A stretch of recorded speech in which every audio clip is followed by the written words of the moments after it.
going on, you guys? MetroFanTV coming to you live from Red Bull Arena in Harrison, New Jersey. Here with Juancarlos. And Juancarlos, I think, you know, coming into a week in Montreal side 3-1, this was kind of to be expected, wasn't it? Like, how does this look in context of the result of Tuesday in your opinion? You see what happens when you start Kaku? See what happens? It's on you, Jesse. It's on you. I think this is the source of a lot of confusion for a lot of people, definitely. Like, when you look at what's been going on the internet, definitely. Like, a lot of discourse about whether or not Kaku should be starting, and of course Jesse's remarks in the situation were kind of maybe taken the wrong way by a lot of people. This concept of him not being tactically integrated enough, like, how do you maybe feel about that? So, after the game, Jesse said, you know, we decided to drop Bradley back and play him as a 10 and put Etienne up front in order to do this and that, and who cares. But if you're willing to break the system so much that you put Bradley as a 10, no offense to Bradley, and he performed admirably, but if you're willing to break the system to do that, why not just put in Kaku for 45 minutes, 50 minutes, 60 minutes, whatever he has in the tank? You're chasing the series. You're down 1-0 already. Like, you're going to experiment. Just do it right. And I think that's the takeaway from this game this afternoon, is that Kaku came on, played the 90 or 80 to 90 minutes, and, you know, I mean, he looked like exactly the player that we wanted to see.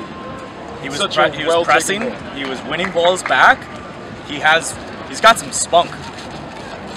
Like, for a guy who's 5'7", maybe, he'll fight you. Not to mention, he won't punch you though. He will not punch you. Not to mention obviously, like, the absolutely well taken goal from the edge of the 18, I think, and that really swung the game back in our momentum, obviously.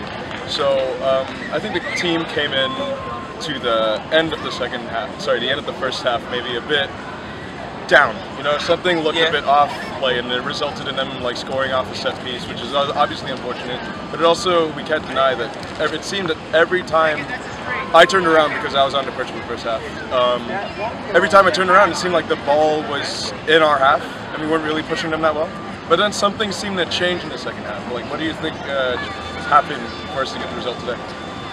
I'm not really sure, but I mean, I agree that we scored first, and it looked good for about 5 minutes after that, and then it was just kind of 50-50. And then the second half, I don't know if they just re-energized after halftime. I just think it's great that Kaku's. I come here to assist Wright Phillips, and then his first goal gets assisted off of Wright Phillips. I guess that's great. That's the confusing thing now, is that Bradley has assisted Kaku on both the goals that he scored first club. Which kind of maybe wasn't expected. But now I think with Kaku fully maybe showing what he can do with the first team, does this change your outlook for the team going forward? I mean, Robles, after Tuesday night's match, said, we can learn from this loss and move forward, and we have another 29 games to go in the regular season. We've got Open Cup, we've got playoffs hopefully, we've got Canadian Championship, Emirates Cup.